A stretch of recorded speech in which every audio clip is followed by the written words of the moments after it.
मालिक बिन हुवैरिस रज़ी अल्लाह अन्हु बसरा के रहने वाले थे और इनके कबूल इस्लाम के बारे में आता है कि ये वही हैं जो 20 नौजवानों की जमात के साथ नौजवान नबी पाक के पास दीन सीखने के लिए आए हैं अपने इलाके से और यहाँ आके मुशर्रफ व इस्लाम हुए। 20 दिन यहाँ ठहरे रहे मदीना पाक में और दीन सीखते रहे, नबी पाक सल्लल्लाहु अलैहि वसल्लम की नमाज़ों को देखते रहे। फिर 20 दिन ठहरे तो आप सल्लल्लाहु अलैहि वसल्लम ने इनसे फरमाया था यानी तुम्हें अपने घरों का इश्तियाक हो रहा है, जाना चाहते हो तो लौट जाओ।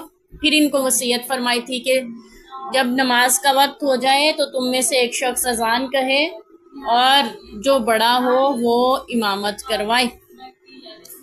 इमाम का मसला यहाँ पे बताया। और फिर इसी जमात से आप सल्लल्लाहु अलैहि वसल्लम ने ये भी फरमाया था सल्लू कमा राअयतुमूनी उसल्ली, वैसे नमाज पढ़ना जैसे मुझे पढ़ता हुआ देखते हो। फिर इन्होंने जो तरीक़ा नमाज सिखाया अपने घर आके और इनसे जो मिलता है वो वही है जो हमारे यहाँ राइज है, पढ़ा जाता है। तो इसी हदीस को लेके हमारा तबका अहले हदीस जो है वो इस पे ख़वातीन पे भी इसको लागू करता है कि ख़वातीन भी वैसे ही नमाज पढ़ेंगी जैसे नबी पाक सल्लल्लाहु अलैहि वसल्लम की नमाज है, यानी मर्द और औरत की नमाज में कोई फ़र्क नहीं है। यहाँ पे जो लोग एतराज़ करते हैं ख़वातीन की नमाज के बारे में, वो कहते हैं कि लो फिर नबी पाक ने तो ये भी उनसे फरमाया था कि तुम अजान कहना और एक शख्स इमामत करवाए तुम में से, औरतें तो ना अजान कह सकती हैं ना इमामत करवा सकती हैं। तो ये हदीस तो लगती नहीं है फिर औरतों पे। बात ये है कि शरीयत में मर्द और औरत के नमाज से मुतल्लिक जितने भी अमूर में मुख्तलिफ है ना, इख्तलाफ है कि ये औरतें करेंगी ये नहीं, उन सब की वजाहत हदीस में मिल जाती है। हदीस में अलग हदीस में हमें मिल जाता है ना कि औरत नमाज़ान नहीं कहेगी नमाज के लिए, औरत इमामत नहीं करवाएगी सबसे आगे बढ़कर। हाँ, ख़वातीन की इमामत के बारे में आता है आप सल्लल्लाहु अलैहि वसल्लम ने गालिबन उम्मे अतिया रज़ी अल्लाह अन्हा से फरमाया था और उम्मे दरदा रज़ी अल्लाह अन्हा से गालिबन कि तुम अपने घर वालों की इमामत करवाओ, क्योंकि वो कुरान की हाफिज़ा थी, काफ़ी ज़्यादा कुरान उनको याद था। अभी मुकम्मिल तो नाजिल नहीं हुआ था लेकिन काफ़ी ज़्यादा याद था, इसलिए आपने फरमाया तुम अपने घर वालों की इमामत करवाओ। घर वालों से मुराद औरतें और बच्चे ही थे, क्योंकि मर्दों के लिए घर में नमाज नहीं है, वो मस्जिद में ही पढ़ेंगे। अलबत्ता नफिल नमाज वो घर में पढ़ सकते हैं, लेकिन फ़र्ज़ नमाज की इमामत के लिए। और फिर हज़रत आयशा रज़ी अल्लाह अन्हा से भी मरवी है कि वो नमाज औरतों की करवाती थी, उम्मे सलमा रज़ी अल्लाह अन्हा से भी कि वो औरतों की जमात इमामत करवाती थी लेकिन सफ़ के दरमियान में खड़ी होती थी। जैसे इमाम मस्जिद मर्द हजरात सबसे आगे अकेला खड़ा होकर इमामत करवाता है, औरत ऐसे इमामत नहीं करवाती। फिर आप सल्लल्लाहु अलैहि वसल्लम फिर ये भी कहते हैं कि औरत और मर्द की नमाज में फ़र्क क्यों नहीं है। भाई फ़र्क है, औरत के लिए लाजिम है वो सर पे दुपट्टा लेके पढ़े, अपने टखने ढांप के नमाज पढ़े। मर्द तो सर खुला भी हो तब भी नमाज हो जाती है, टखने खुले रखने का हुक्म है उसको, तो नमाज में टखने खोल के नमाज पढ़ता है मर्द, तो औरत तो खोल के अपनी पिंडलियाँ नहीं पढ़ सकती ना। तो फ़र्क है या नहीं है फिर नमाज का? बात ये है कि ये नमाज का फ़र्क नहीं, ये सतर का फ़र्क है।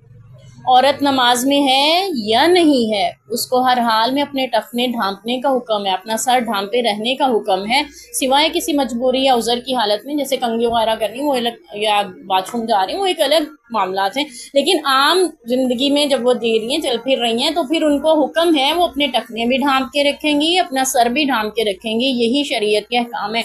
और मर्दों के लिए नमाज में है या नहीं है, उनके लिए हुक्म है अपने टखने खुले रखेंगे। ठीक है, ये नमाज का फ़र्क नहीं है, ये सतर का फ़र्क है। हदीस पाक में आता है कि यानी मफ़हूम है हदीस का, जो अपनी अज़ार टखनों से नीचे रखते हैं मर्द हजरात के बारे में आता है उनके वो हिस्सा आग में डाल दिया जाएगा। इतनी सख्त वईद है। अपने बेटों को, अपने भाइयों, शौहरों को इस बात की तलकीन किया करें कि वो अपने टखने खुले रखें, चाहे नमाज में हैं या नहीं। हम क्या करते हैं, सिर्फ नमाज में पांचे चढ़ा के खड़े हो जाते हैं, बाकी सारा दिन हम ऐसे घसीटते रहते हैं उनको। जबकि हज़रत उमर रज़ी अल्लाह अन्हु के शहादत के वक्त जो नौजवान उनकी आदत के लिए आया था, उनको खंजर लगे हुए थे ना, हज़रत उमर रज़ी अल्लाह अन्हु को कातिलाना हमले की वजह से यहाँ तक हालत थी कि नबीज़ दवाई जो पिलाई जा रही थी वो हलक से बाहर आ रही, पीते थे तो पेट से बाहर आ रही थी। और इस हाल में भी आपने उस नौजवान को कहा था वापस पलटो, ये अपना अज़ार जो है इसको टखनों से ऊंचा रखो, तुम्हारा कपड़ा भी हिफाजत से रहेगा, यानी साफ़ रहेगा। और नबी पाक से मैंने सुना है कि जिसकी अज़ार टखनों से नीचे होगी वो जहन्नुम में डाल दिया जाए। ठीक है, और ये भी आता है कि वो तकब्बुर की वजह से ऐसा करता है, یعنی وہ متکبر شخص ہے جو اپنی ازار ٹخنوں سے نیچے لٹکاتا ہے. ہم کہہ سکتے ہیں ہم تو تکبر کی وجہ سے نہیں کرتے، یعنی ہمارے مرد کہہ سکتے ہیں تمہیں پتہ ہے تکبر کس میں ہے، یا اللہ کے نبی کو پتہ ہے. جب اللہ کے نبی ایک بات میں فرما رہے ہیں کہ یہ تکبر ہے، پھر اسی طرح حضرت ابو بکر صدیق رضی اللہ عنہ نے نبی پاک صلی اللہ علیہ وسلم سے اجازت دی تھی، اللہ کے رسول میری توند بڑی ہوئی ہے، پیٹ تھوڑا موٹا ہے، تو میں ازار اوپر رکھتا ہوں کھسک کے نیچے آ جاتی ہے، تو کیا میں اس کو نیچے باندھ لوں؟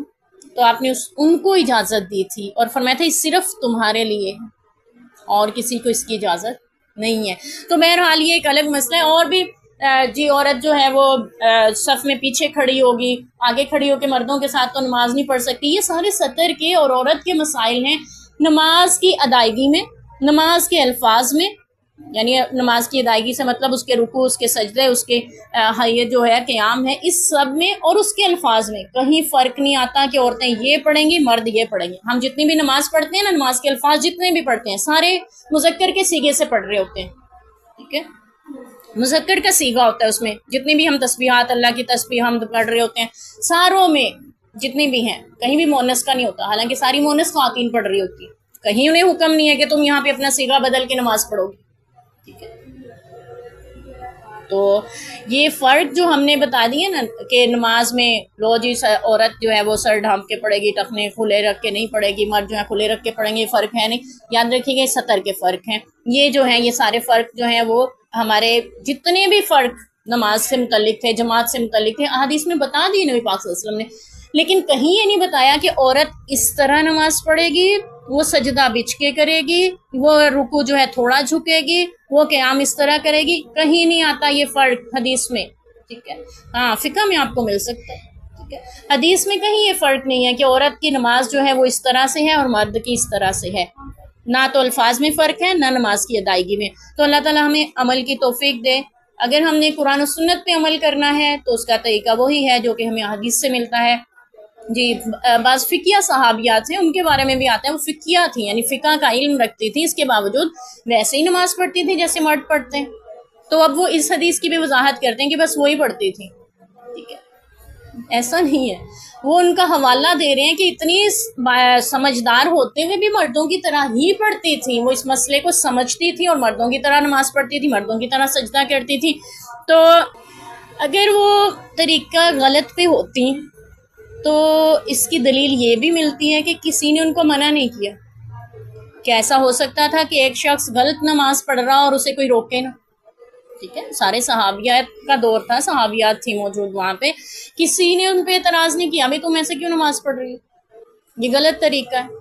تو ہمیں اس سے بھی پتہ چلتا ہے کہ وہ صحیح طریقہ نماز کا جو تھا وہ وہی تھا، اور اسی لیے کسی نے بھی ان پہ اعتراض نہیں کیا، اور وہ آج بھی رائج ہے. تو اللہ تعالیٰ ہمیں قرآن و سنت پہ عمل کی توفیق دیں. پیچھے بھی ہم نے پڑھا تھا کہ اپنے بازو سجدے میں جانور کی طرح نہ پھیلاؤ. ٹھیک ہے، یعنی کتے کی طرح زمین پہ اپنے بازو نہ پھیلاؤ. تو جب اتنی سخت تنبیہ ہے اس کے باوجود ہم کہیں نہیں عورت بچھ کے نماز پڑھے گی، اور پھر اس کا طریقہ بھی وہ بتایا جاتا ہے جو کہ ممکن ہی نہیں ہے کہ اس کی چھاتی سینہ جو ہے وہ زمین سے لگے اور پیٹ رانوں سے لگے، کچھ ایسے کا. تو یہ تو ممکن ہی نہیں ہے اگر عورت سجدہ کرنا بھی چاہے سے. تو بہرحال اللہ تعالیٰ ہدایت نصیب فرمائے اور ہمیں صحیح نماز کی ادائیگی کی توفیق دے.